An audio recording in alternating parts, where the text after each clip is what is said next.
Hey guys, tonight we stand with you on the banks of the Niemen River. It is June 24th, 1812. The sky is wide and pale with midsummer light, and a faint haze rolls off the water. Around you, the sound of boots and hooves churns into a deep thunder, as if the very earth has begun to move. Napoleon Bonaparte himself is here, surveying the scene from horseback, his cloak pulled tight despite the warm air. Before you stretches a sight so immense that it hardly seems real. Column after column of men in blue coats, white crossbelts, and polished brass, stretching further than the eye can see. Horses snort, cannons creak, wagons clatter, and the smell of campfire smoke mixes with sweat, leather, and the metallic tang of muskets oiled for war. This is the crossing of the Niemen, the beginning of what Napoleon calls the Second Polish War. To you and the men here, it feels more like the opening of the world's greatest gamble. Over 600,000 men are on the march, the largest army Europe has ever witnessed. They come not only from France, but from across Napoleon's vast empire. Poles, Italians, Germans, Dutch, even reluctant allies like Austrians and Prussians, all bound eastward into the endless lands of Russia.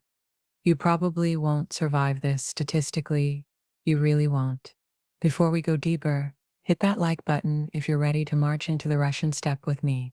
Subscribe so you don't miss the rest of this long winter's nightmare, and tell me where you're listening from, and what time it is where you are. Because somewhere at this very hour, soldiers in 1812 were shivering in their tents. Close your eyes and step into the sound of drums on the morning air. Tonight, we march with Napoleon's Grand Army into the heart of Russia. Sleep well, if you can, because they will not. The crossing begins before dawn. Soldiers wade into the shallows or march across makeshift pontoons, the current pulling at their boots. Horses panic in the water, cannons sink into the mud, and men shove shoulder to shoulder to keep the columns moving. The emperor, as always, demands speed. He believes Russia must be shocked into surrender. Strike hard, march fast, reach Moscow, and force Tsar Alexander to beg for peace. It is the same recipe that worked against Austria, Prussia, and even mighty Austria-Hungary before. But Russia is not Vienna, nor Berlin, nor Rome. From your place among the men, you hear whispers. Some grumble about the distance. Some laugh about the famed Russian winters, reminding each other it's only June, and that Moscow is surely a few weeks away. One Polish officer mutters that they will be home before the leaves fall. A French grenadier smirks. We'll be drinking vodka in St. Petersburg by harvest. They all want to believe this, but the river crossing itself is already chaos. Behind you, supply wagons lurch forward. Each is piled with sacks of flour, salted meat, wine barrels, powder kegs, and medical chests. But even this mountain of supplies will not be enough for so many mouths. Napoleon's logistics officers assure him the rest can be gathered from the countryside once inside Russia. After all, it has worked before. Living off the land was a cornerstone of French campaigning. Yet, the land they are about to enter will not give itself so easily. The first few days are almost exhilarating. Warm sun beats down on green fields, and the endless horizon promises movement and glory. Trumpets call, drums roll, and dust rises in clouds so thick it coats your throat. Each evening, the camps are like small cities. Tents scatter across fields. Fires flare up. Kettles clang, men sing songs in half a dozen languages. You might chuckle at a Bavarian trying to learn a French curse word, or at Italians grumbling about the northern chill even in June. For now, morale holds.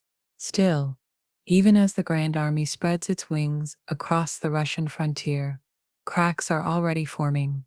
Horses strain in the heat, collapsing under their loads. Men fall out with sunstroke, their blue coats clinging with sweat. Disease stirs in the crowded ranks. Typhus and dysentery claiming lives before a single Russian musket is fired. The army has crossed into Russia with pomp and might, but it is already bleeding quietly.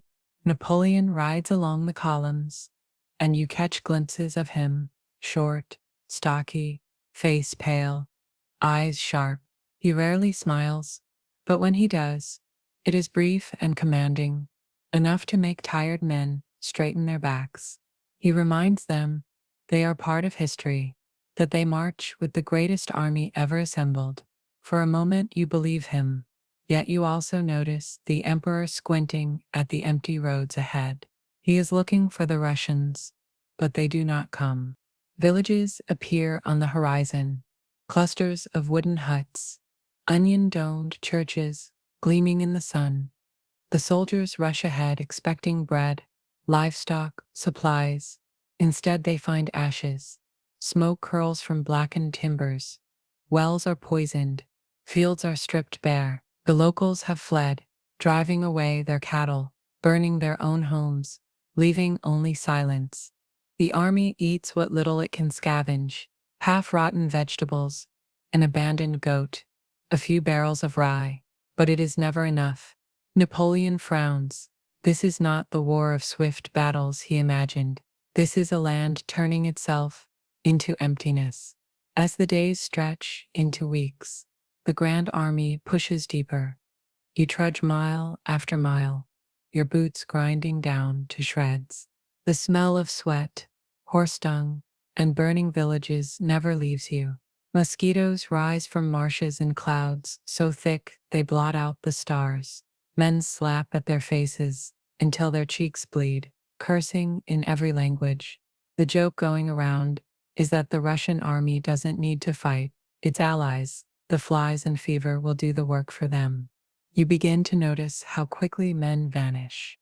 A regiment that began with 3,000 men now counts barely 2,000.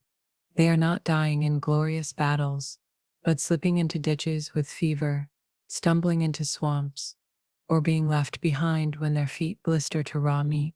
No one has time to bury the dead. Corpses line the road, stiff and sun-bloated, sometimes stripped naked by desperate comrades scavenging boots or coats. Still the drums beat on.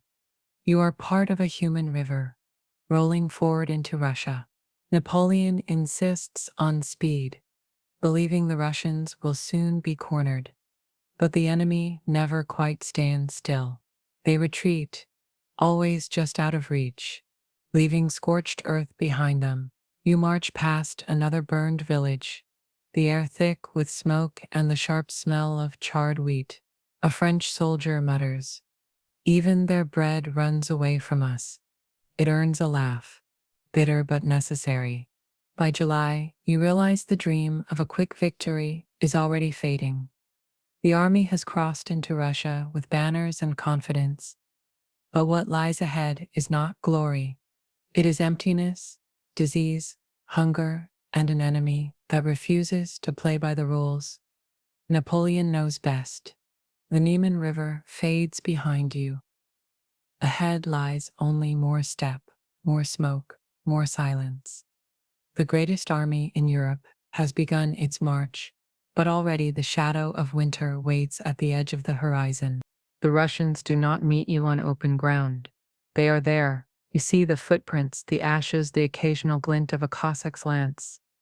Far on the horizon, but they do not turn and fight. Instead, they melt eastward, pulling you deeper, drawing the Grand Army into a land that seems to stretch forever.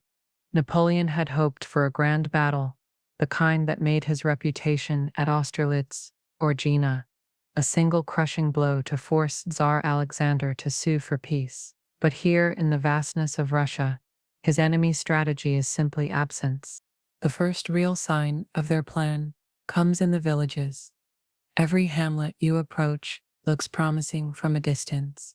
Fields of rye swaying, smoke curling from chimneys, livestock wandering near the edges. Hungry soldiers murmur with relief. Finally, food, shelter, a chance to rest. But as you draw near, the truth unravels. The smoke is not from hearths but from torches.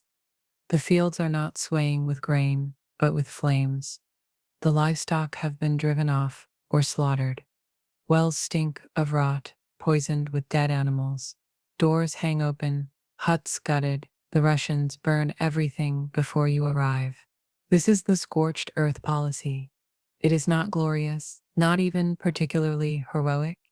It is deliberate starvation, and it works. The men grumble in dozens of languages, but none of their curses fill their stomachs. Each evening, more soldiers collapse by the roadside, gaunt faces, staring up at a sky that never answers.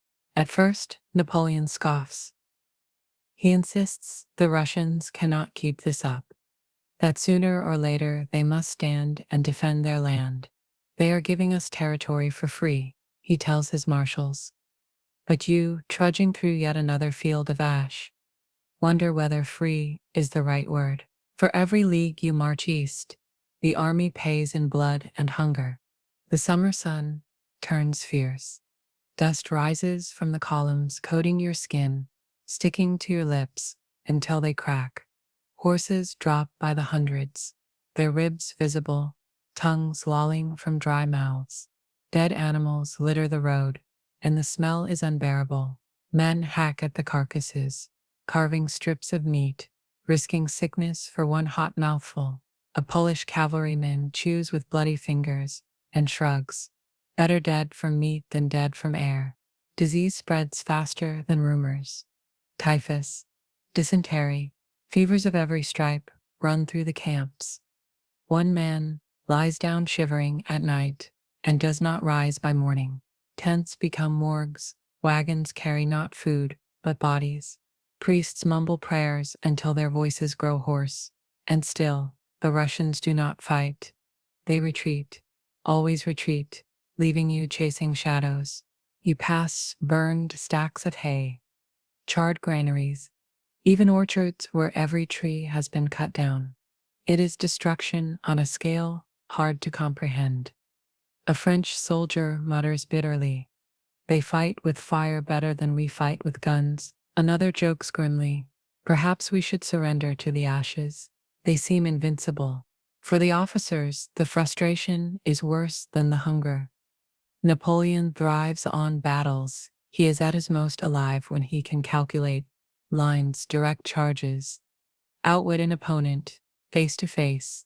But here he rides endlessly along the dusty roads looking east, seeing nothing but retreat. You notice how his shoulders stiffen, how he spends longer in silence, as if waiting for Russia to give him the one chance he craves. Morale begins to slip. Men desert into the forest, hoping to find food or at least escape. Most are never seen again. Some reappear days later, staggering back into camp, hollow-eyed, robbed by peasants, or mauled by wolves. Yes, wolves. The Russian wilderness is alive, and it preys on stragglers. At night, their howls carry across the fields, long and mournful, echoing like a prophecy. You pull your blanket tighter, whispering that they are just animals, though deep down you wonder if they are not something more. The further east you go, the stranger everything feels. Villages vanish, roads turn to mud. The endless horizon stretches on. A cruel joke. It is as though the land itself is conspiring with the Tsar, luring you forward into nothingness. You cannot shake the feeling that you are not invading Russia at all. Russia is swallowing you whole. And yet, Napoleon presses on. Forward is the cry.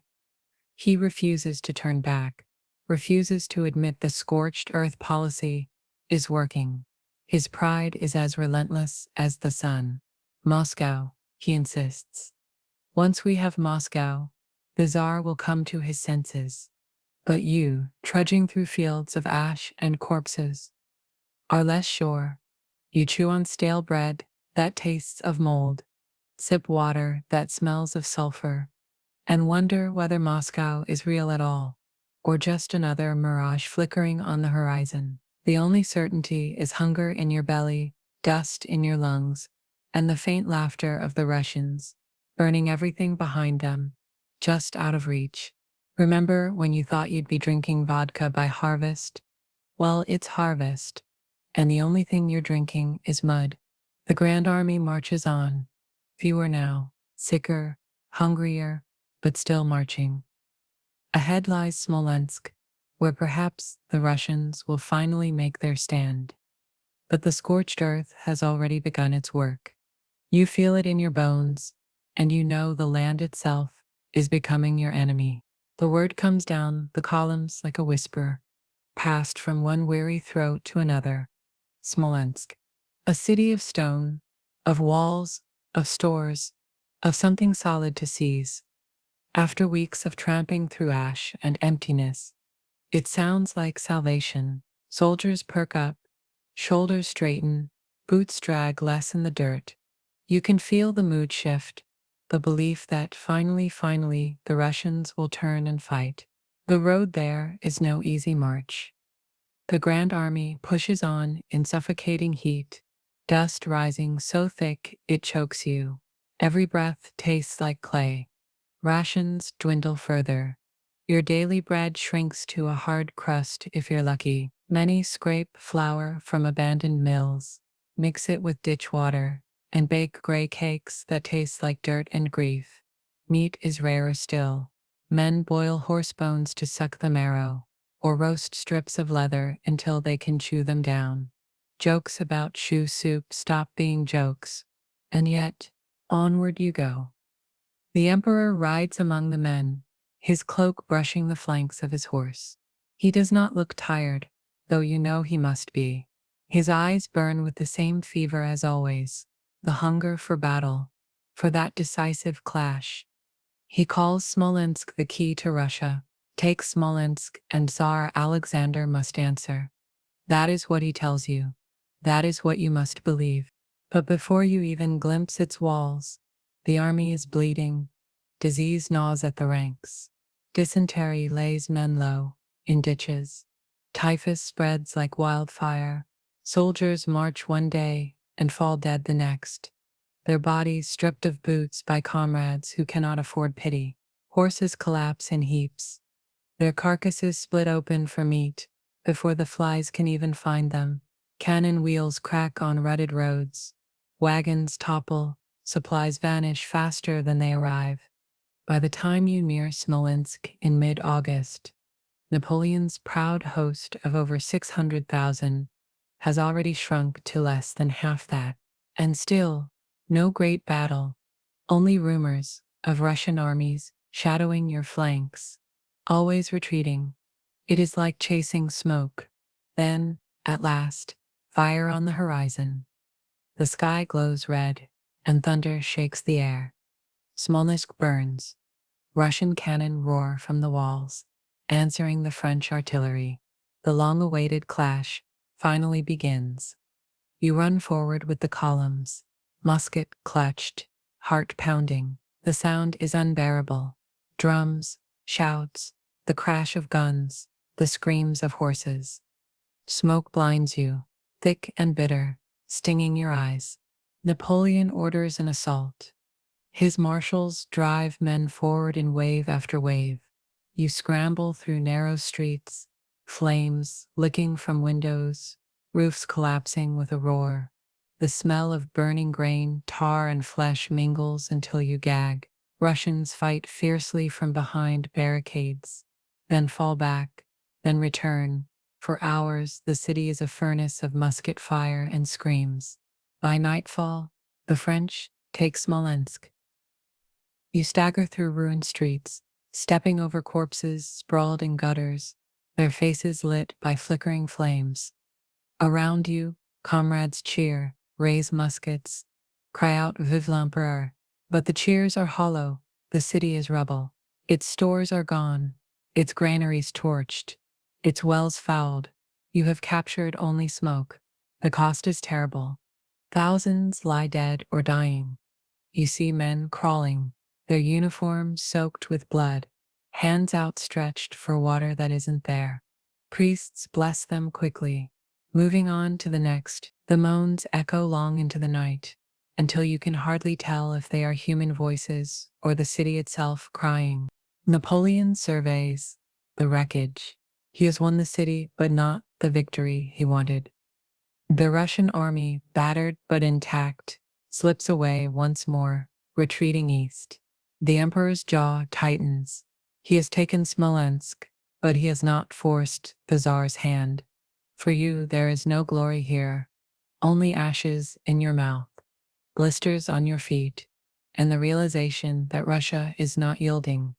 Instead, it is consuming you, piece by piece. When dawn comes, you expect rest, but instead, the drums beat again. The order is clear: forward, toward Moscow. The city that was supposed to feed you lies blackened behind. The city that may yet destroy you lies ahead. You shoulder your pack, throat raw with smoke, eyes fixed east. The dream of an easy campaign is dead, but the march is not. You tell yourself that Moscow must be different. Moscow must have food, supplies, warmth. But in the pit of your stomach, a heavier thought gnaws. If Smolensk was fire and emptiness, what will Moscow be? For now, you march on, dust swirling, the horizon endless, the promise of victory growing thinner with every step. The smoke of Smolensk lingers on your clothes, in your hair, in your lungs. Even days later, you cannot wash it out. Each time you inhale, you taste burned grain and blood. You thought seizing the city would mean food, rest, shelter. Instead, it meant more empty bellies and more graves. And yet the army moves forward. Napoleon insists the true prize lies ahead: Moscow. The march after Smolensk is slower, heavier. The army has bled too much. You see it in the lines. Regiments that once filled fields now look like ragged parades. Gaps between men like missing teeth. Horses limp with raw hides on their backs. Hooves worn down to stumps. Wagons break on rutted roads, their loads abandoned, supplies lost. You walk past piles of muskets, discarded because no one has the strength to carry both weapon and life. The sun beats down, unrelenting. The land looks endless, one stretch of dust and scrub blending into another. You look east, always east, where the Russians keep pulling you. Scouts report glimpses of their army, but each time Napoleon presses forward, they vanish again. It's like chasing shadows across a desert. Men mutter darkly, "If the Russians won't fight us, maybe they mean to starve us." Another replies, "Then they're already winning." Every village you pass confirms it. The scorched earth continues. Roof beams sag, black with soot. Wells stink of carrion. Orchards are hacked down. Fields stripped bare. Once a comrade finds a half-buried jar of pickled cabbage. He weeps as he eats, dirt clinging to the brine on his lips. Another man slaughters a stray dog and roasts it on a spit. A Polish officer sneers. "Better a Frenchman eats it than a wolf." No one laughs. And then the first chill arrives. It is early September. Just a breeze at first, sharp enough to sting your sweat-slicked skin. Some men joke that it's refreshing, better than the choking heat. But you remember the stories, the Russian winter, and you know that breeze is no relief. It is a warning. Finally, word spreads through the camps. The Russians will fight, not retreat, not burn, but fight. They have chosen their ground near a small village called Borodino, some 70 miles west of Moscow. You feel the shiver run through the men. At last, the clash Napoleon has begged for. At last, the Russians will stand. The army gathers, tens of thousands strong, stretched across fields and ridges. You arrive on September 6th.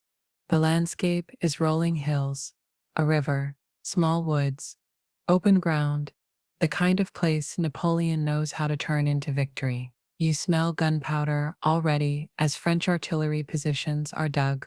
Across the fields, Russian earthworks rise, redoubts bristling with cannon. Their soldiers are there, in lines upon lines, waiting. They have not fled. That night before battle, the camps are uneasy. Fires glow, men sharpen bayonets, officers check muskets, chaplains move among the ranks, blessing the faithful. You lie awake listening to the murmur of voices in half a dozen languages. Some pray, some sing, some curse. You stare at the sky, the stars sharp and cold, and wonder if you will still see them tomorrow night. Napoleon rides among the men, his presence steady, almost casual. He tells you this will be decisive, that tomorrow the Russian army will break, and Moscow will fall into your hands. You almost believe him, because you need to. But there's something in his face, a flicker you cannot name. Perhaps even the emperor knows this will not be like Austerlitz. At dawn, the guns speak. September 7th, 1812. The Battle of Borodino begins. Cannon fire shakes the earth, rolling thunder that never ends. Smoke spreads like a storm, blotting out the morning sun. You stumble forward with your comrades, musket in hand, ears ringing, heart pounding. The Russian guns roar back, tearing holes in the French lines. Men vanish in sprays of mud and blood. Horses rear, screaming. You press on through the smoke, the ground trembling beneath you. Ahead, earthworks loom, Russians behind them, bayonets glinting. The clash is brutal, hand to hand, musket to musket, bayonet to flesh. You shove, fire, thrust, reload, the air thick with powder. Around you, comrades fall, their bodies trampled as the living surge over them. The hours blur into one another. Noon comes and goes, but you cannot tell. The sky is choked with smoke. The smell of blood and powder clings to your tongue. You fire until your musket barrel burns hot. Then swing it like a club. You see men hacked down with sabers, hear screams muffled by the roar of guns. It is slaughter, nothing less. By evening, the Russians fall back. Their positions are taken, but not without cost.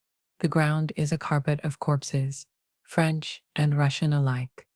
Tens of thousands lie dead or maimed. And still, the Russian army has not broken. They retreat, yes, but in order. Napoleon claims victory, but it feels hollow. You look around at the dead and think, if this is victory, what would defeat look like? That night, the fields groan with the wounded.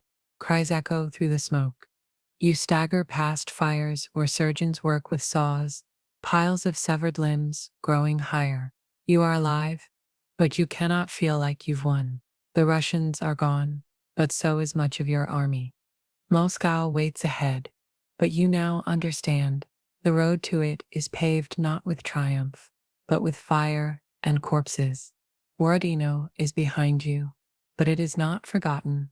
The smoke still clings to your clothes. The cries of the wounded still echo in your ears. As you march eastward, you see men limping with bandaged stumps, wagons creaking under the weight of the maimed. The smell of charred earth hangs heavy over the land. Napoleon has called it a victory, but in your heart you know it was something else, a wound that will never quite heal. The road to Moscow stretches before you. It feels close now, so close you can almost taste it. 70 miles, they say. A week's march, perhaps two. After the horrors of Borodino, the promise of a great city, Russia's jewel, the heart of the empire, burns like a beacon. Once Moscow falls, your officers insist, the Tsar must yield. He cannot let his holy city be taken. That is the refrain whispered through the exhausted ranks. It keeps boots moving, one step after another. But the march is not triumphal. It is a stagger, a shuffle. The army is weary, thinned, hungry. Borodino claimed tens of thousands, and the weeks before claimed tens of thousands more. The Grand Army that once looked endless is now ragged, and the land remains merciless. Fields are bare, villages are burned, wells are fouled. The scorched earth continues, a ghostly hand stripping everything before you. Rations shrink again. You gnaw on crusts so hard they split your gums. Men scrape lichen off stones, boil grass into bitter soup. Horseflesh is now common fare. Every collapse along the road is met with knives and desperate hands. You try not to think too much as you chew. It is meat. It is warm. It is life. That is enough. The weather begins to shift. Early September warmth fades. Days are shorter, nights sharper. Dew freezes in the mornings, coating your cloak with brittle frost. At night, your breath smokes as you huddle around small fires. It is not yet winter, but you can feel it approaching, like a predator circling just beyond sight. You tell yourself that Moscow will come before the real cold sets in. Moscow will save you. On September 14th, the walls of Moscow appear on the horizon. You blink, almost unable to believe it. The golden domes of churches glint in the sun, rising from the distance, like a vision. The men murmur.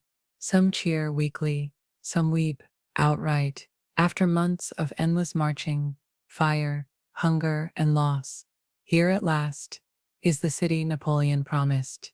Here is victory at your feet. But as you enter the outskirts, something is wrong. The streets are empty. Windows are shuttered. Doors hang open, on hinges, swinging in the wind. The only sound is the clop of hooves and the tramp of boots on cobblestones. You pass shop fronts, bare of goods, houses stripped of furniture, wells dry. Moscow is not alive. It is a husk. Then the fires start. At first, a distant plume of smoke curling skyward, then another, and another. Soon, flames leap from house to house, fire racing across rooftops, sparks carried by the wind. Entire districts blaze red against the night sky.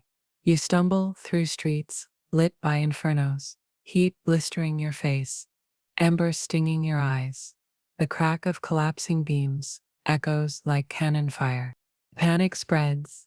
Some soldiers rush into burning houses, desperate for loot, furs, jewels, anything of value. Others run with buckets, trying in vain to douse the flames. Most simply stand and watch, faces lit in orange, realizing the truth. The Russians have abandoned Moscow to fire. They have burned their own holy city to deny it to you. Napoleon rides through the smoke, his face unreadable. He has taken Moscow, but it is ashes. There are no stores to feed the army, no warm houses to shelter them, no victory feast to reward the months of suffering. Only fire and emptiness. Once again, you sit on a curb, coughing from the smoke, eyes watering, stomach gnawing itself hollow. This was supposed to be the triumph, the end of the campaign, the glory that justified all the death. But as Moscow burns around you, you know this war is far from over, and winter is coming. Moscow is yours, or so it should be. Yet as you sit among the smoldering ruins, it feels less like conquest and more like a cruel trick. The city you imagined, teeming with merchants, stocked with food, alive with wealth, is gone. Instead, empty streets echo beneath your boots, and smoke curls endlessly from blackened timbers.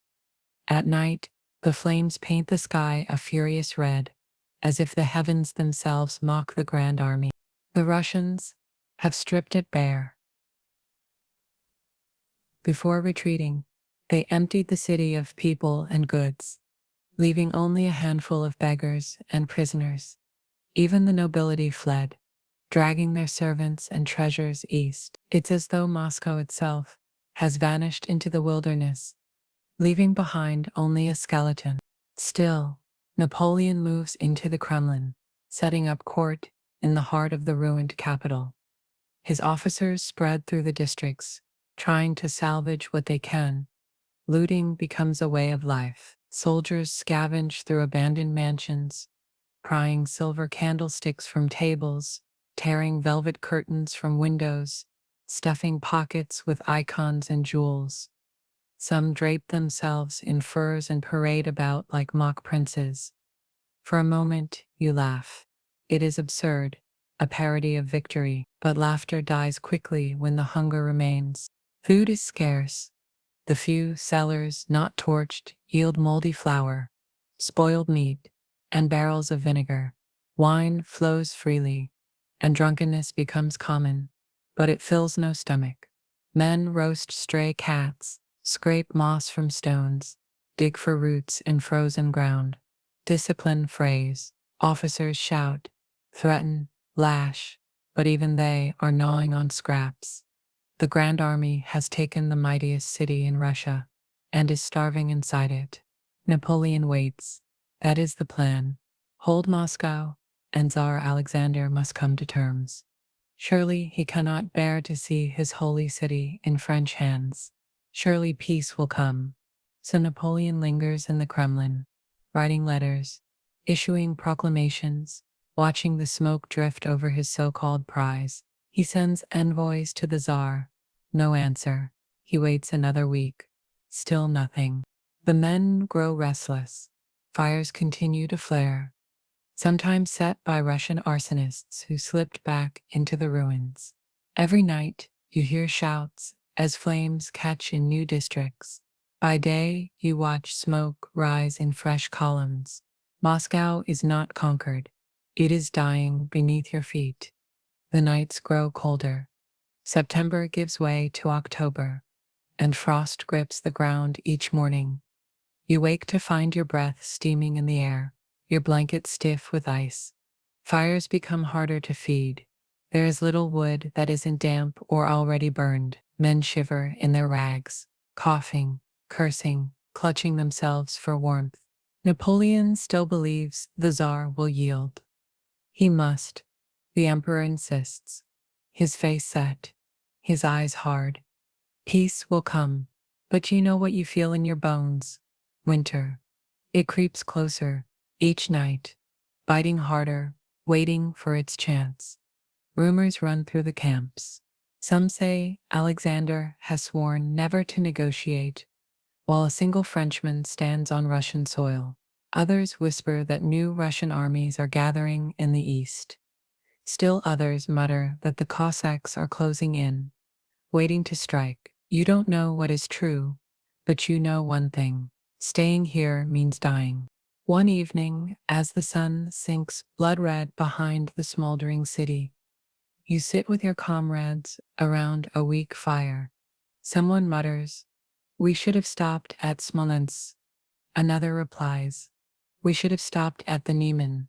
You say nothing, but you think, "We should stop now." Yet Napoleon does not. He waits, and the army waits with him, growing thinner, colder, more hollow with each passing day. Moscow was supposed to be the end of the campaign. Instead, it has become a trap, a cage of ashes, and outside its walls, winter sharpens its knives. By October, the order comes: prepare to march. The Tsar has not yielded, peace has not come, and the fires have left nothing but ruin. Napoleon decides at last, Moscow must be abandoned. The Grand Army will retreat. As you shoulder your pack once more, staring east at the burned husk of a city, you know what lies ahead is worse than anything behind. Forward was pain. Backward will be death. The decision comes down in October. Leave Moscow. After a month in the ruined city, waiting in vain for the Tsar to sue for peace, Napoleon at last concedes that no treaty will come. Alexander has refused to answer his letters, and the silence is louder than cannon fire. Moscow has become a trap, a hollow prize, a burden heavier than its glory. The order spreads like a shiver through the ranks. Some cheer, hoping escape from the smoking ruins will bring relief. Others groan, knowing that retreat means weakness, and weakness means pursuit. You feel both. The city gave you nothing. No food, no shelter, no triumph. But leaving it feels like admitting defeat, something Napoleon has never done.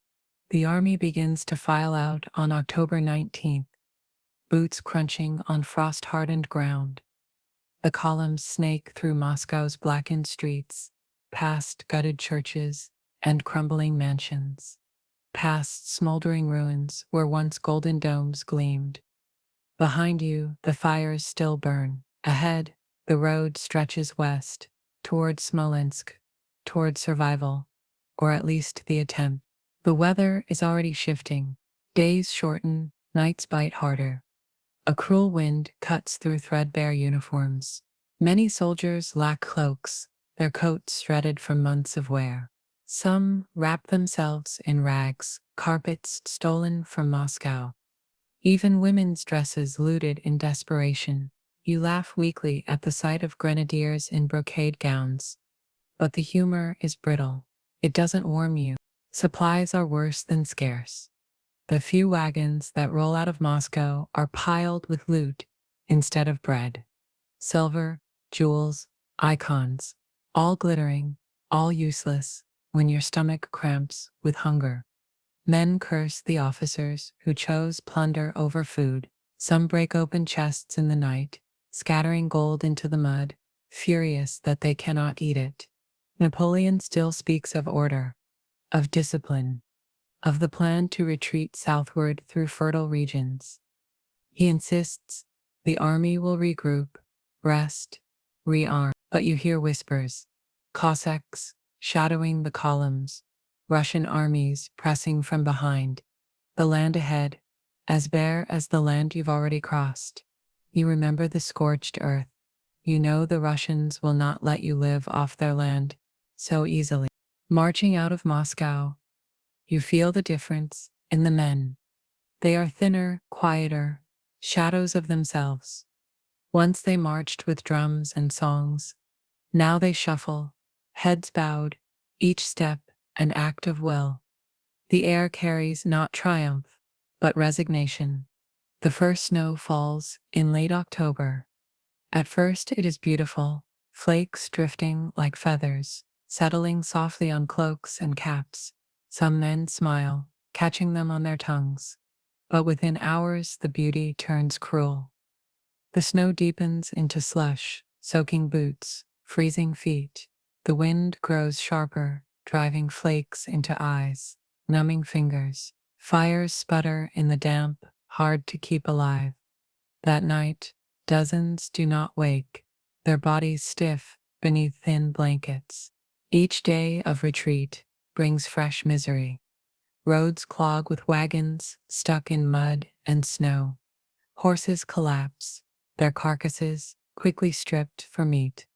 Cannons are abandoned too heavy to drag through the mire. The Grand Army, once the mightiest in Europe, becomes a straggling mob, leaving its own strength behind piece by piece. And still, the Russians strike. Cossacks swoop in from the flanks, their lances flashing, cutting down stragglers, capturing baggage trains. You watch them vanish as quickly as they came, leaving only blood and terror in their wake. The rear guard fights constantly, muskets rattling, cannon booming, trying to hold off an enemy that never sleeps. At night, the camp is filled with groans. Men huddle together for warmth, bodies pressed like bricks, sharing what little heat they have. Frost clings to mustaches, beards, even eyelashes. You wake with ice on your lips, your fingers stiff as wood. Some men simply do not wake at all, frozen where they lay. By November, the dream of Moscow is ashes. What remains is the endless road, the gnaw of hunger, the sting of cold, and the knowledge that every step westward may be your last. The retreat has begun, and with it, the true disaster of Napoleon's campaign. You thought Borodino was the bloodiest day. You thought Moscow was the cruelest trick. You were wrong. The real nightmare is only beginning. The road west out of Moscow is a graveyard in motion. Every step you take crunches over frozen mud, abandoned weapons, broken wagons, or bodies stiff in the snow. The retreat has become less of an army and more of a drifting crowd, half-starved, half-frozen men, clinging to the idea that somewhere behind them lies safety. Napoleon rides at the head, still wrapped in his great gray coat, still issuing orders with the calm of a man who refuses to admit defeat. He talks of reorganizing, of reaching Smolensk, of finding supplies there. You want to believe him, but you know that even if Smolensk still stands, it cannot feed what is left of this army. And every day you march, more are left behind. The cold worsens. By early November, the snow no longer melts by day. It lies thick on the fields and roads, piling higher each night. The wind scours your face raw, so bitter it feels like knives. Boots split, and bare feet leave bloody prints in the snow. Men wrap rags around their legs, tear up shirts for bindings, even strip dead comrades for clothing.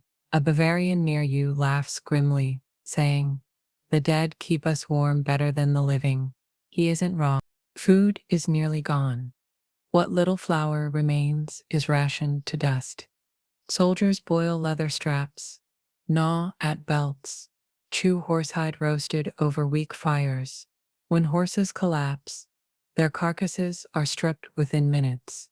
Even the bones are smashed for marrow. You see men crouched around a steaming pot, too hungry to notice or care what's inside. Hunger has no dignity. And all the while, the Russians circle. Cossacks swoop like hawks, slashing at stragglers, seizing baggage, vanishing back into the snow. Columns are harassed constantly, never allowed to rest. At night, fires must be kept small, for fear of drawing attack. You lie shivering in the dark, listening to the wind howl and wondering if the shadows move because of hunger or because of the enemy. Napoleon still clings to the idea of discipline. He sends marshals to keep order, to drive men forward, but discipline is crumbling. Regiments dissolve into scattered bands. Soldiers wander from the road in search of food and never return. Others stagger alongside the column until they fall, unable to rise. No one stops to help. You tell yourself you will not leave your comrades, but when a man collapses beside you, you keep walking. If you stop, you will not rise either. The waiting is the worst. Waiting for food that does not come. Waiting for orders that make no sense. Waiting for sleep that never brings warmth. You count steps, count breaths, count heartbeats, anything to measure the passage of time. The days blur together into one endless trudge westward. Napoleon waits too, but he waits for something else. In his mind, the Tsar must break.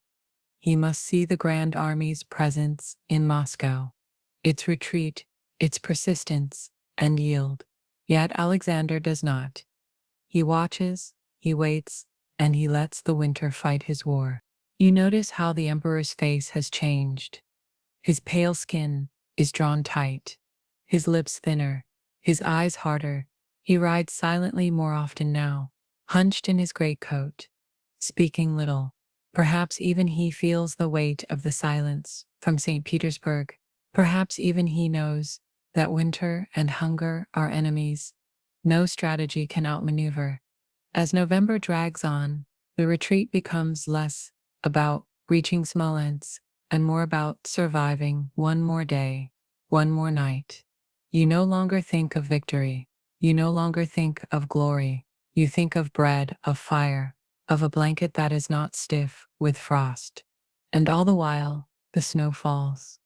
It muffles the sound of boots, the crack of musket shots, the cries of the dying. It buries the dead as quickly as they fall. It erases the road so that you march not on ground, but on whiteness without end. You thought you were retreating from Moscow. Now you realize you are retreating into winter. The retreat is already misery. But by late November, it hardens into horror. You march westward with nothing but hunger in your gut and frost in your bones. And then comes the moment every man fears, the order to cross the Berezina River. By now, the Grand Army is not grand at all. What began as 600,000 is a fraction of that. Ragged figures shuffling through snow, more ghosts than soldiers. The river is the last barrier between you and what feels like salvation. Lithuania, Poland, anywhere not Russia. But the Russians are closing in from every side.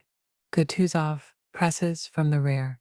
Wittgenstein bears down from the north, and Chichagov blocks the south. You are caught in a trap, a tightening vice of snow and steel.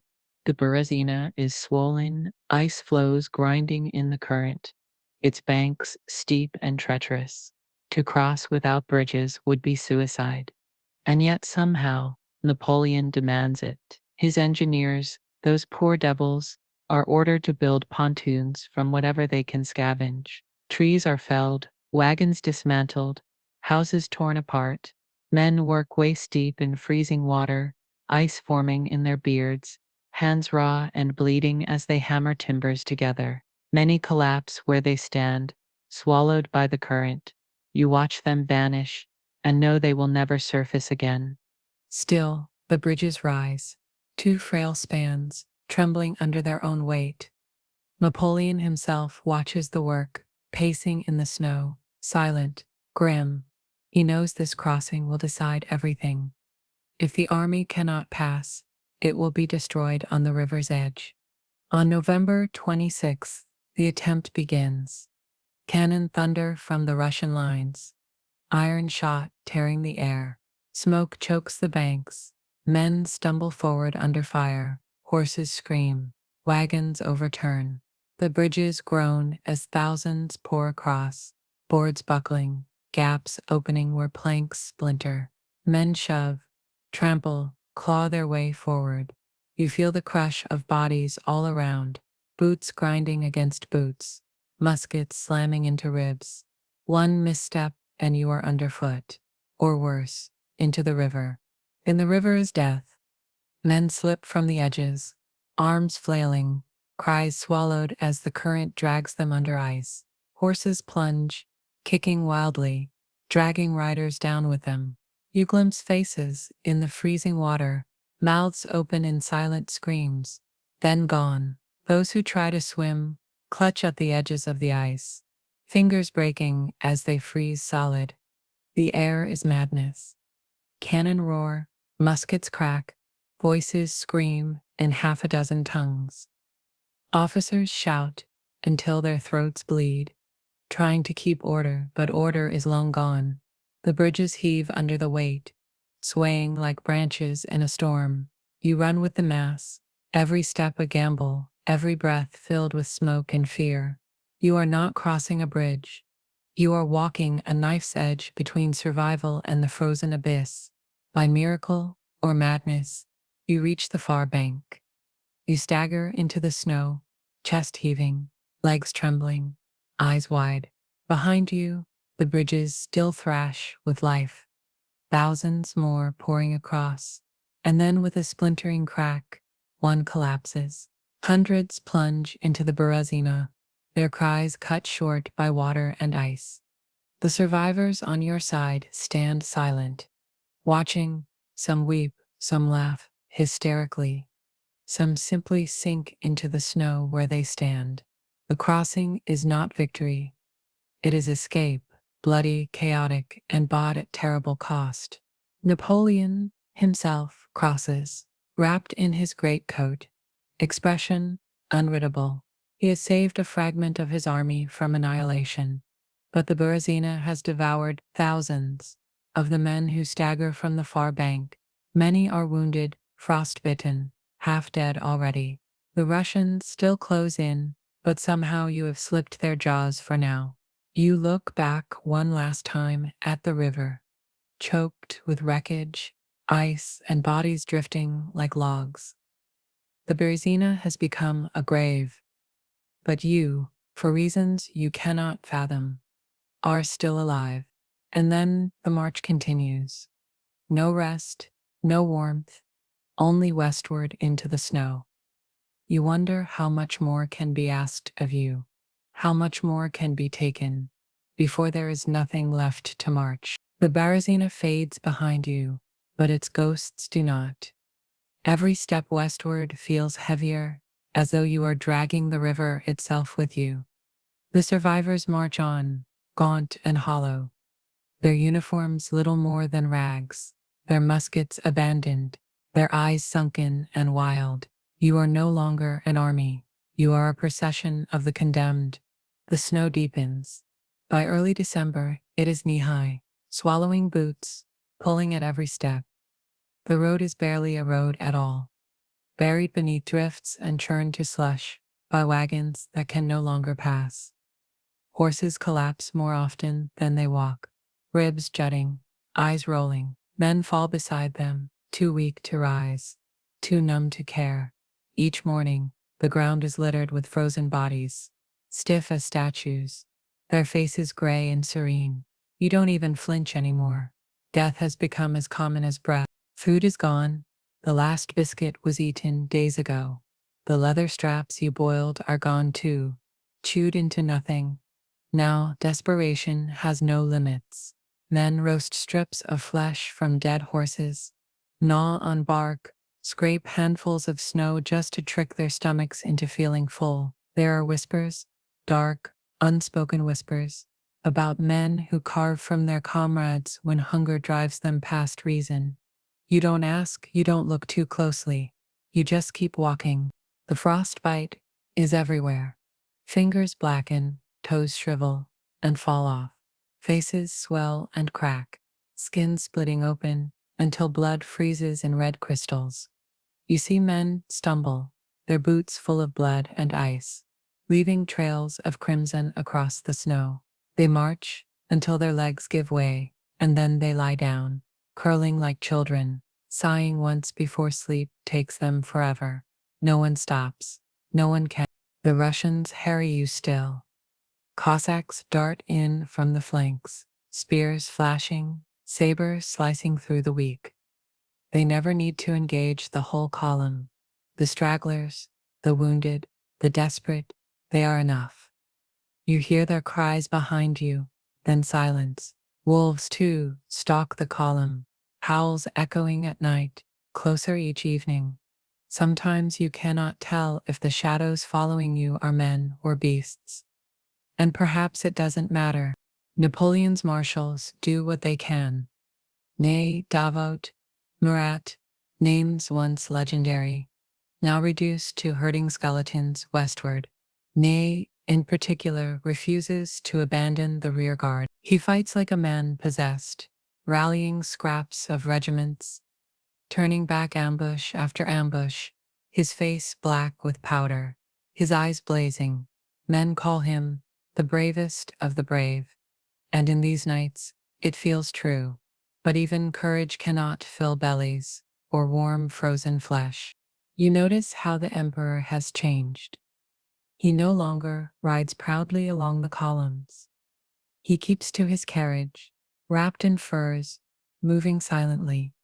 His once sharp eyes look inward now, weighed down by calculation and regret. He says little, though when he does, it is still with that same quiet authority, as though willing survival into existence. Some men curse him, blaming him for the march, the hunger, the death. Others still revere him, seeing him as the only anchor holding the ruins of the Grand Army together. You don't know anymore. You are too cold to care. Each village you pass is the same. Burned, stripped, abandoned. No food, no shelter, only blackened walls and snow drifting through doorframes. Sometimes a Russian peasant watches from the woods, silent, expressionless. They do not help. Why should they? To them, you are not soldiers. You are invaders, thieves, killers. The land itself has turned against you, and its people are no kinder. At night, huddled around feeble fires, you hear the coughing, the moaning, the crack of frost, splitting timber. Sparks drift upward, carried by the wind, vanishing into the frozen sky. Men whisper prayers in a dozen tongues. Some ask for mothers, some curse God outright. You wrap your arms around yourself and wonder if you will wake in the morning, or if you will become another stiff shape, buried by snow. Smolensk is still ahead, they say. Supplies, shelter, salvation. But you've learned not to trust promises. Smolensk might be ashes again, or it might not even matter, because winter is swallowing you faster than you can march. Every step west is a step less of you. You wonder how much longer there will be anything left to march at all. Smolensk. The name alone keeps boots moving, even when the men inside them are little more than skeletons wrapped in rags. All through November, officers promised it would be the haven, the place where bread, warmth, and order would be restored. You cling to the word like a prayer, but when you finally stagger into the outskirts in early December, your hope freezes in your chest. The city is not salvation, it is ruin. What had not been burned when you captured it, months before, has since been stripped bare. The houses gape with shattered windows, their walls blackened. The stores are empty, the granaries gutted. What food exists is hoarded for the Russian people, guarded as fiercely as any fortress. What the Grand Army finds is scraps, crumbs too little for the tens of thousands still limping in. You wander streets filled with wreckage and corpses. Men collapse in doorways, clawing at shutters, begging for food that isn't there. Horses gnaw at fence posts, splintering wood in hunger. Fires gutter weakly in the squares, too feeble to warm the masses huddled around them. This is not relief. This is purgatory, and the Russians are closing in. Kutuzov's main army presses from the rear, hounding the stragglers who never even reach the walls. Cossacks circle the city like wolves, waiting for any who wander alone. From the north, Wittgenstein's forces threaten to cut you off completely. Smolensk is no refuge. It is a trap. Napoleon sees it. He knows he cannot linger here. Supplies are gone, the enemy is near, and the cold is tightening like a noose. So the order comes, march again, always west, always toward the border. You shoulder your pack, such as it is. Some rags, a scrap of bread, maybe a strip of horse flesh, and shuffle on. Now the cold is merciless. By mid-December, the temperature plummets to 20-30 degrees below freezing. Frost clings to your eyelashes, your beard stiff with icicles. Every breath stings like knives, filling your chest with pain.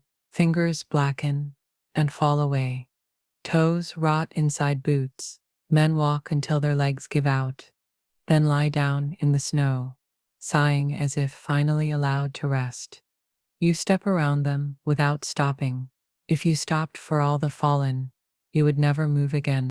And yet, amid the ruin, you still see flashes of stubbornness.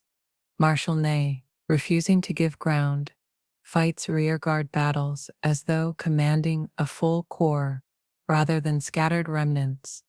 He shouts, rallies, fires cannons with his own hands if he must. Some whisper that he is the soul of the retreat, the last ember burning in the ashes of the Grand Army.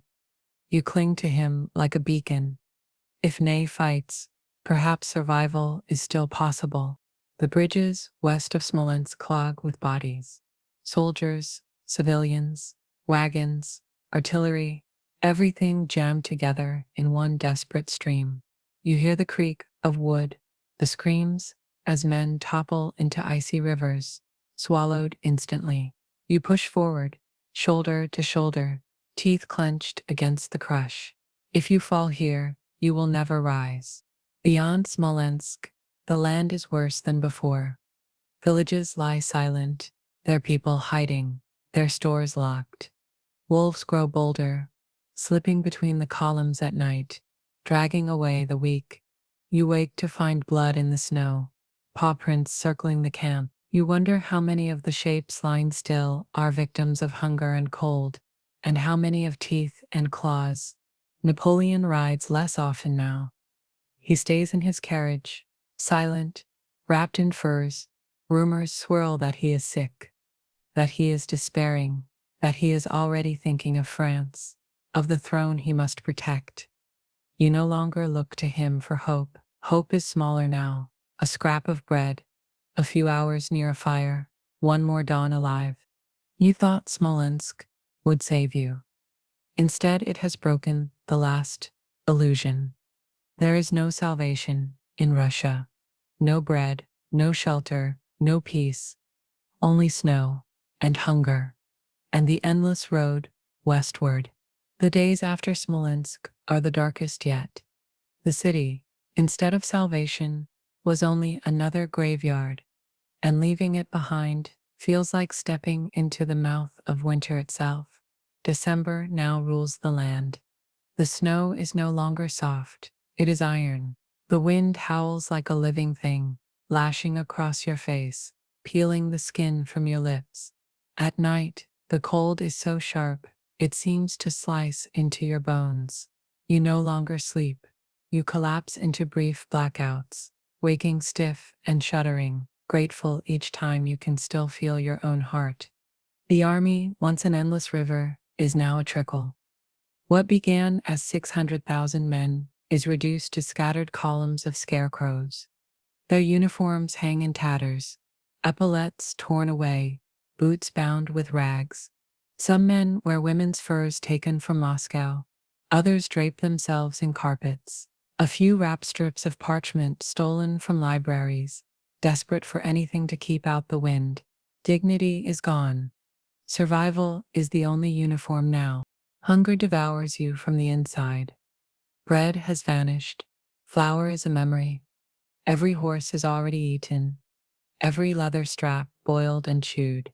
You see men crouched in the snow, cracking bones for marrow, fighting over scraps of flesh carved from carcasses frozen solid. Some dig shallow pits, hoping to find roots beneath the frost. Others clutch handfuls of snow, swallowing it to trick the stomach, only to double over with cramps. The frostbite grows worse. Fingers blacken, nails fall off, feet rot inside boots. You march beside men whose hands are stiff claws, whose faces are blistered and split. Some try to light pipes with fingers that no longer bend, their lips cracking as they draw smoke through bleeding mouths. A Bavarian near you laughs through broken teeth. We are the Emperor's skeletons, marching ghosts. No one bothers to argue. The Russians are relentless. Cossacks strike at the flanks, darting in on nimble horses, lances flashing, vanishing before a shot can be fired. Irregulars and peasants ambush baggage trains, cutting down the few wagons that remain. You see smoke on the horizon, often not from campfires, but from villages torched, as Russians clear the path ahead, denying you even the chance of food. The land itself has become their weapon, and it wounds you with every step. At night, wolves circle closer. Their howls pierce the wind, and you huddle tighter to the fire, clutching a musket you no longer have powder to fire. Sometimes you wake to find one of the weaker men gone, dragged into the dark, the snow around the camp marked with blood and paw prints. You stop caring whether it was wolves or Cossacks. The dead are the dead. Discipline unravels completely. Regiments are no longer regiments.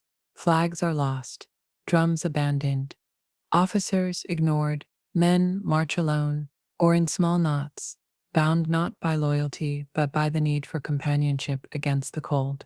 Looters strip the weak, tearing boots from corpses before the bodies are even still. Some kill for food, though no one calls it murder anymore. Out here, there are no laws, no orders, only hunger and cold. Napoleon says little. He rides wrapped in his gray greatcoat, his face pale, lips pressed thin. He no longer promises victory. He promises only survival. And even that feels like a lie. Yet when you see him, still upright, still pushing westward, you cannot help but follow. Perhaps that is all that remains of discipline, the shadow of his presence. The days shorten until it seems you live in eternal twilight. The snow reflects what little light remains. so that the world is always white and gray, endless and cruel. You no longer count the distance in miles, but in bodies. Every mile, another line of corpses marks the road, frozen in the poses of their last breath. Some curled as though asleep, others stiff, arms outstretched, eyes staring blankly at the sky.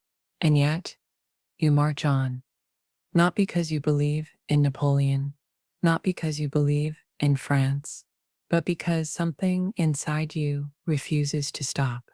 Step after step, breath after breath, you move westward through the snow, through the hunger, through the endless grave of Russia. Each morning you ask yourself the same question: how many of us are left? Each night you know the answer is fewer. You have begun to notice that the Russians do not need to face you in great battles anymore. They let the snow and hunger do the killing, and they pick off what remains. Partisan warfare, irregular strikes, ambushes, sudden raids, becomes the nightmare of every step westward. It starts with the peasants. At first, you thought they were harmless, gray-coated figures watching from the tree line as the columns passed. Now you see them with axes, pitchforks, even muskets taken from fallen soldiers. They know the land, every track and hollow, every frozen stream. They wait for the stragglers, men too weak to keep pace, or wandering alone in search of food. The peasants strike without mercy. Sometimes you find bodies in the snow, stripped naked, throats cut, faces frozen mid-scream. Other times you find nothing at all, only blood on the drifts, footprints vanishing into the forest. Then come the Cossacks. You hear them before you see them, the thunder of hooves on hard snow, the shrill calls like hunting birds. They swoop in with curved sabers and long lances, their fur caps and bright coats flashing in the pale light. They strike at the edges of the column, cutting down the weary, slashing through wagons, scattering men like leaves in the wind. Before you can form ranks, they are gone, melting back into the white wilderness, leaving only corpses and panic behind. You feel hunted. Every rustle in the woods, every shadow across the snow, makes you clutch your musket tighter. But you rarely have powder left, rarely a ball to fire. Even the bravest men have begun to carry their muskets as clubs, more useful for swinging than for shooting. And so, when the Cossacks come, you know that resistance is little more than desperation. Each day becomes a gauntlet. A wagon stuck in the snow becomes a target. A soldier who falls behind becomes prey. Even fires at night are dangerous. The glow draws raiders like moths. You sit close to the embers, shivering, knowing that light can mean life or death. Some men grow savage in response. You see French grenadiers storm into a village, bayonets fixed, searching for food. The peasants resist, and the fight is short but brutal. When it is over, the huts burn, the snow is stained red, and nothing remains but silence. You tell yourself it is war, that it is survival, but you feel in your bones that Russia itself has turned every man, woman, and beast into an enemy. And still, the land gives you nothing. No grain, no cattle, no stores, only endless whiteness, and the promise of ambush. It is as if the country itself has risen up to fight you, not with armies, but with emptiness and fury. The partisans do not fight fair, and that is exactly why they win. You are not an army anymore. Not really. You are a bleeding wound moving west, and the wolves, both animal and human, tear at it piece by piece.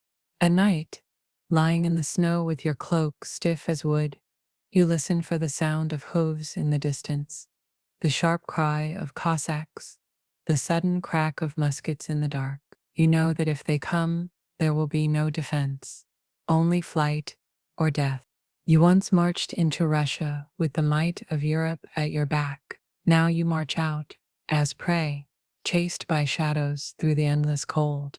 By now, The retreat no longer resembles an army at all.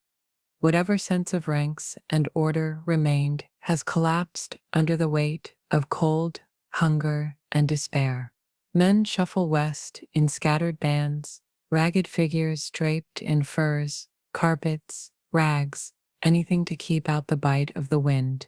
Muskets are abandoned in snowdrifts, cannon lie broken along the roadside, wagons stand frozen like monuments to folly. The Grand Army, once the pride of Europe, has unraveled into a mob of survivors. Discipline is gone. Officers shout themselves hoarse, but their men barely listen. What does rank matter when everyone is starving?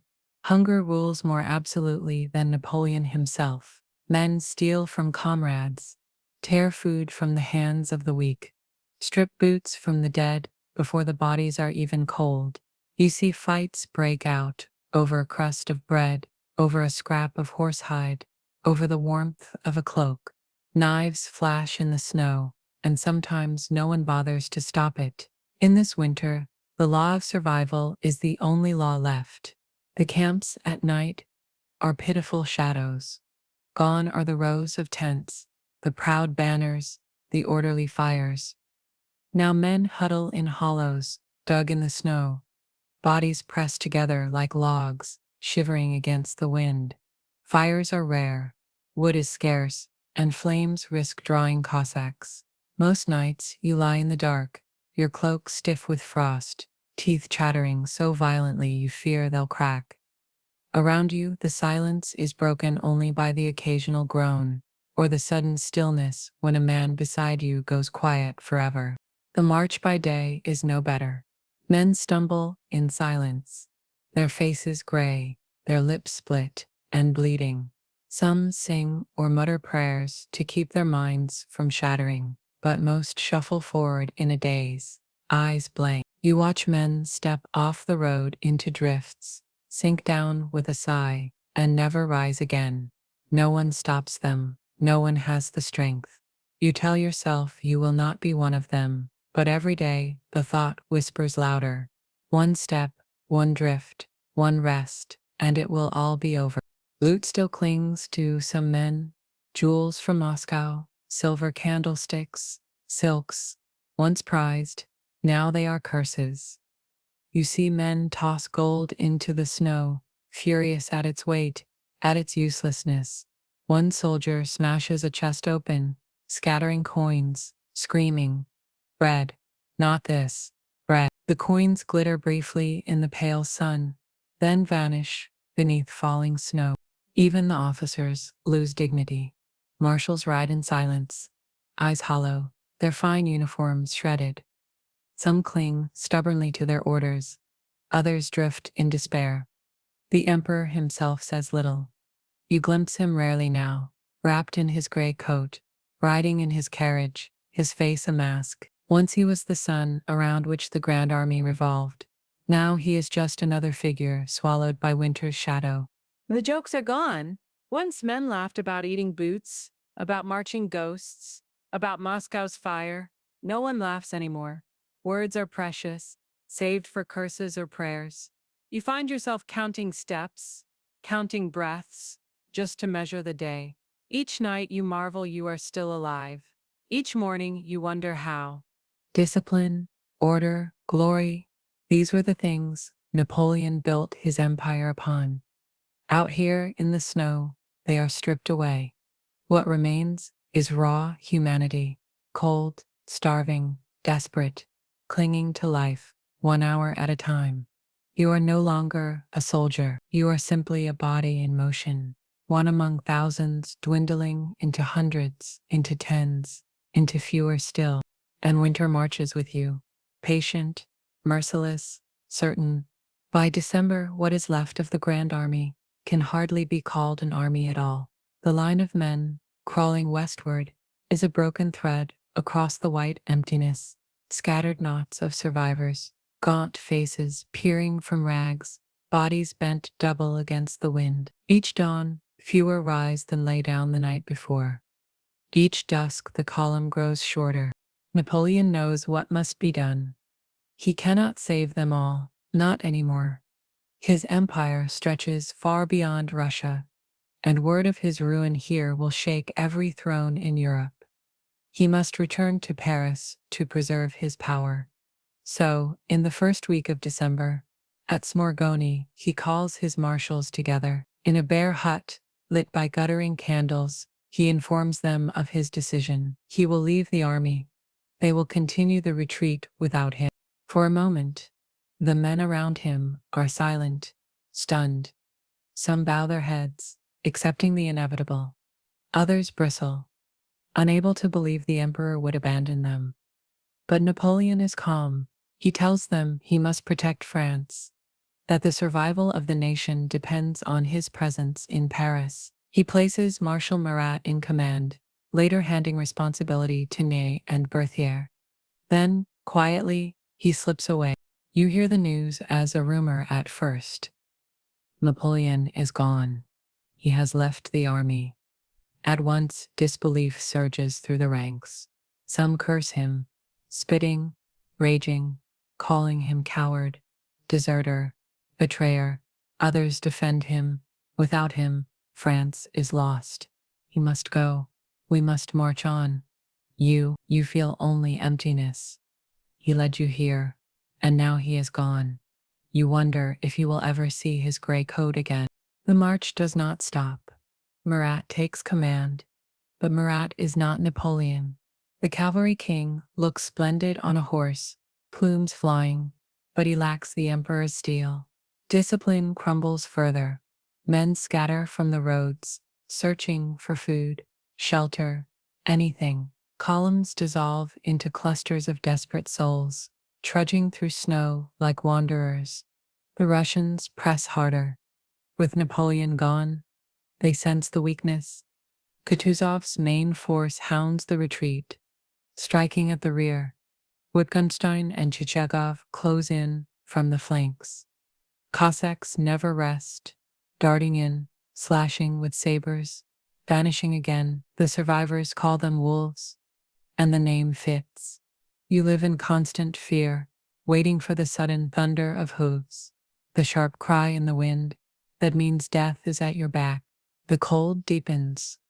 Thermometers shatter at 30 below. Fires give little warmth, their glow swallowed by the endless dark. Men sit too close, their rags catching fire, and they do not scream. They are too tired.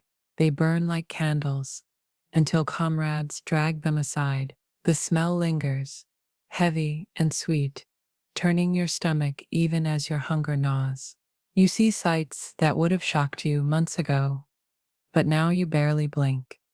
A man chewing a strip of flesh from a corpse, another carving his own arm where frostbite has blackened it, laughing weakly at the pain.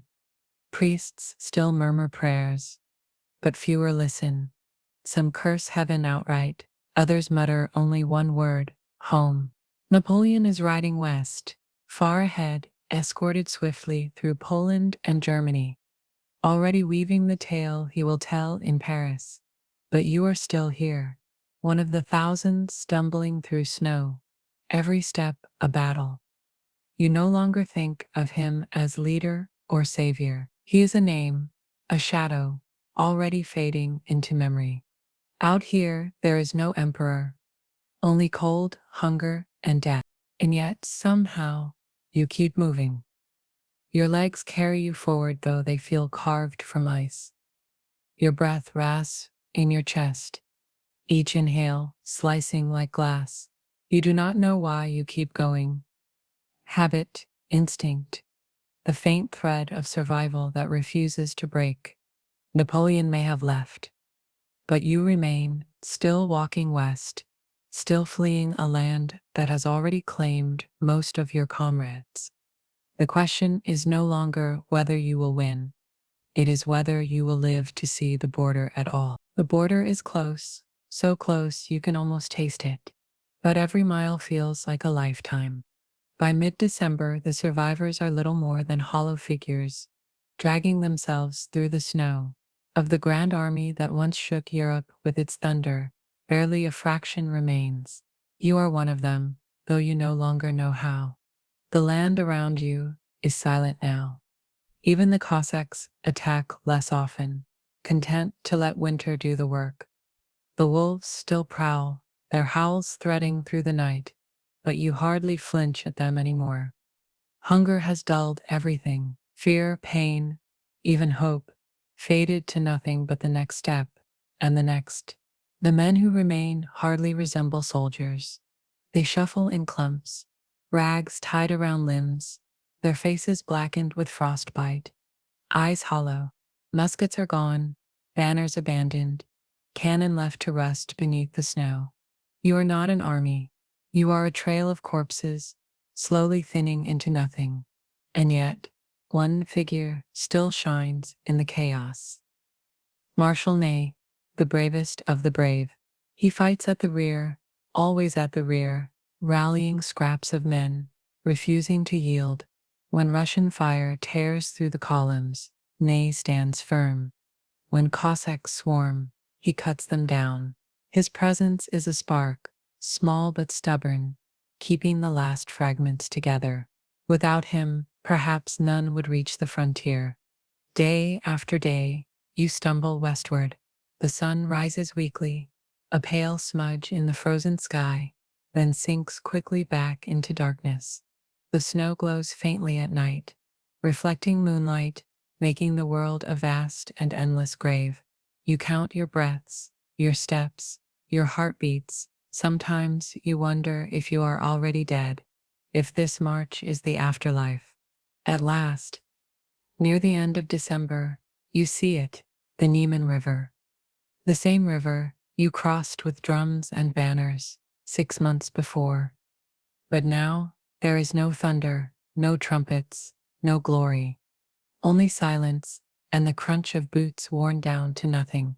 The river is frozen, and across it lies Poland, safety or at least the end of Russia.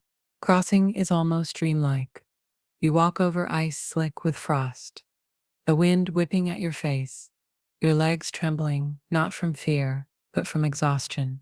On the far bank, you fall to your knees in the snow. Around you, others collapse too, some laughing, some weeping, some too hollow for any sound at all. You are out of Russia. You are alive. But alive is relative.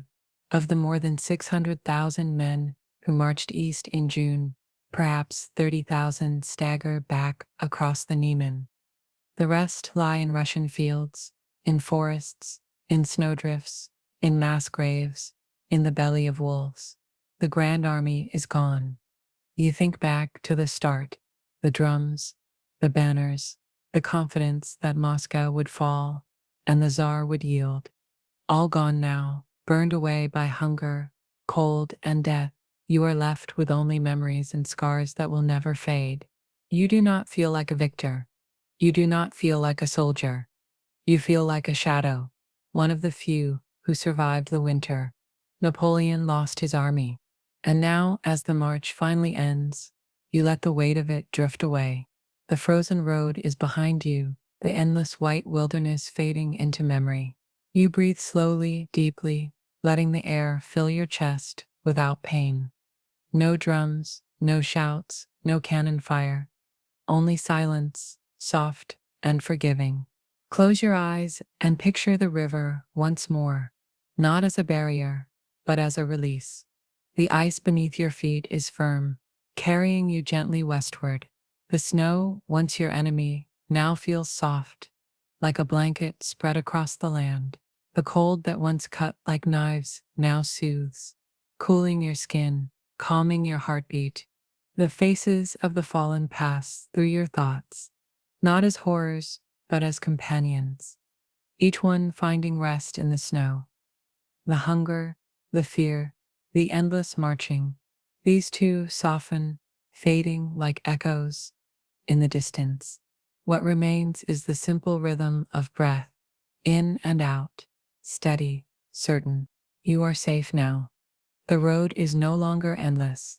The struggle has ended, and the world is quiet again. Let the silence wrap around you like a cloak. Let the white horizon fade to black. Let the sound of the wind ease into stillness. You are not marching anymore. You are resting. Tonight, sleep comes easily, and it carries you far from the ice and fire of 1812. The winter has passed. The journey is done. And here, in the calm of this moment, you are finally home. Good night. Sweet dreams.